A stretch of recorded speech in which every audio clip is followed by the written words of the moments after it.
Baik, Assalamualaikum warahmatullahi wabarakatuh. Selamat pagi Bu Eka. Selamat pagi kepada Ibu Eka Fadila SIP MA selaku dosen pengampu mata kuliah Sistem Administrasi Indonesia.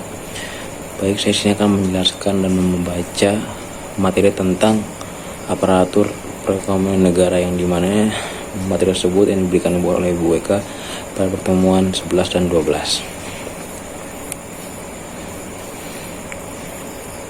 Baik, untuk aparatur perekonomian negara itu adalah aparatur yang dimana mempunyai peran dan fungsi dalam sistem administrasi negara sebagai lembaga keuangan. Jadi aparatur perekonomian negara itu mempunyai fungsi dan peran yang dimana melaksanakan dan menunjang kebijaksanaan dalam program pemerintahan yang dimana di bidang ekonomi, pembangunan, dan pada umumnya adalah sebagai penerimaan kas negara. Yang kedua, pemumpukan dana bagi pembiayaan pembangunan. Jadi aparatur perekonomian itu adalah yang sebuah penyelenggaranya atau lembaganya yang dalam bagian dana atau keuangan negara. Jadi ketiga itu mendorong peran serta masyarakat dalam bidang usaha. Yang kelima adalah memenuhi barang dan jasa bagi kepentingan masyarakat. Yang keenam melengkapi kegiatan swasta dan operasi sosial. Ketujuh menjadi perintis kegiatan yang tidak diminati oleh swasta. Baik, untuk selanjutnya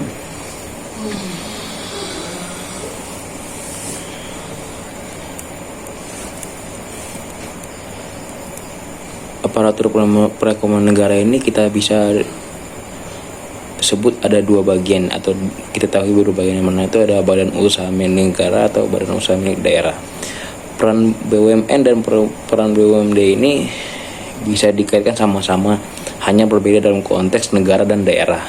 Jadi untuk perannya itu memberikan sumbangan bagi perkembangan perekonomian negara. Yang kedua, mencari keuntungan atau pendapatan. Yang ketiga, menyelenggarakan kemanfaatan umum dalam bentuk barang dan jasa yang bermutu, yang dimana akan memadai bagi pemenuhan hajat hidup orang banyak atau seluruh masyarakat Indonesia. Yang keempat, ada menjadi perintis sebuah kegiatan usaha yang belum dapat dilaksanakan oleh sektor swasta dan koperasi. Yang keenam, menyelenggarakan kegiatan usaha yang bersifat melengkapi kegiatan swasta dan koperasi. Jadi di sini yang dimaksud dengan menyelenggarakan kegiatan membuat atau melaksanakan kegiatan usaha yang dimana kegiatan ini meliputi kegiatan swasta dan bagian dari operasi. Yang ketujuh, turut aktif memberikan bimbingan kegiatan kepada sektor swasta. Selanjutnya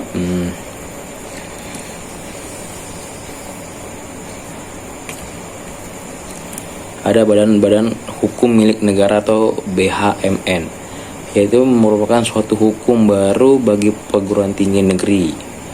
Otonomi dan akuntabilitas perguruan tinggi negeri sebagai BHM menciptakan keseimbangan peran dan tanggung jawab yang antara pemerintahan. Jadi dalam aparatur perekonomian negara ada badan hukum milik negara, yang dimana ini perannya sebagai untuk merupakan suatu hukum yang dimana otonomi dan akuntabilitas itu sangat mencerminkan atau istilahnya memberikan integritas yang tinggi dalam pemerintahan dan PTN. Yang ketiga adalah lembaga keuangan.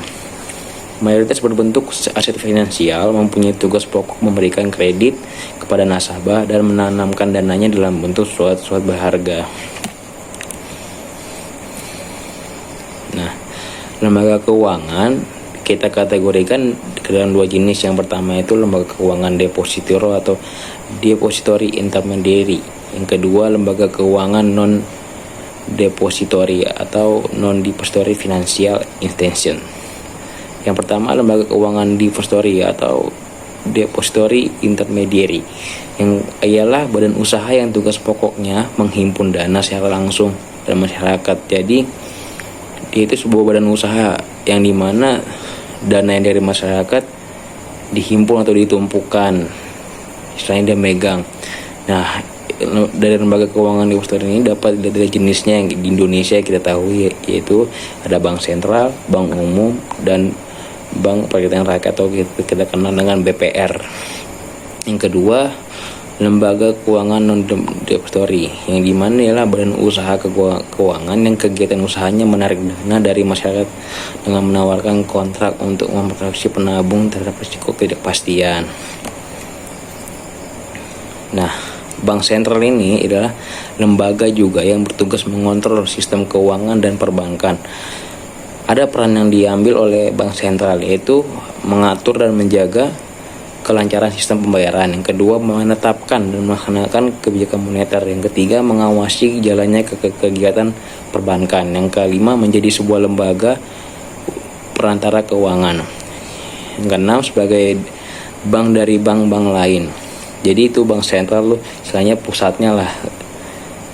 Nah, yang ketujuh, menjadi sumber terakhir bagi bank-bank untuk mendapatkan pinjaman ketika bank yang bersangkutan sedang mengalami kesulitan likuiditas. Yang kena mengembangkan sistem perkreditan yang sehat. Yang kesembilan, pemegang kas daerah.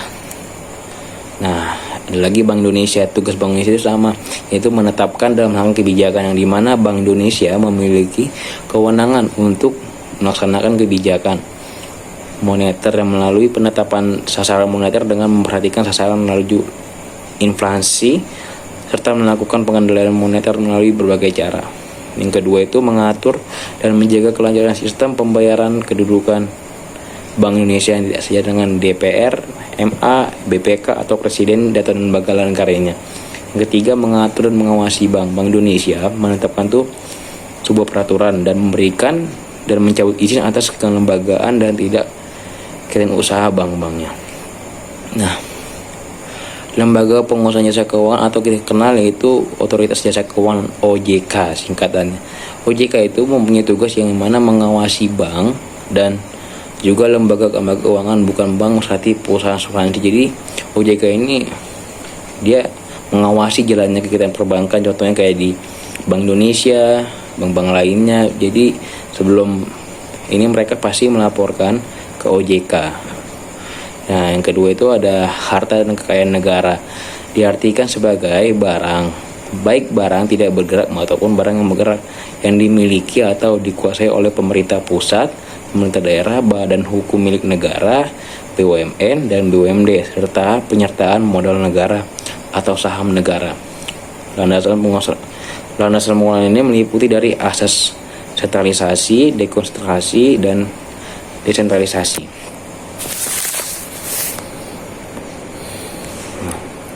Jadi aparatur perekonomian negara itu menjadi sebuah perintis bagi kegiatan usaha yang belum dapat dilaksanakan oleh sektor swasta untuk aktif, yang dimana aparatur perekonomian negara ini kita tahu bahwa sangat penting bagi sebuah pemerintahan, yaitu pemerintahan ya kita tahu pemerintahan Indonesia. Jadi kalau tidak ada aparatur pemerintah perekonomian negara ini, mungkin dalam konteks keuangan pasti kita akan keliru kalau tidak kita tahu apa saja lembaganya dan mengetahui tugas-tugasnya. Jadi yang saya ambil itu pembelajaran dari aparatur perekonomian negara ini, saya jadi tahu bagaimana dan apa saja lembaga-lembaga yang dalam aparatur pemerintahan negara, dan saya juga mengetahui tugas dan peran mereka itu sebagai apa. Oke.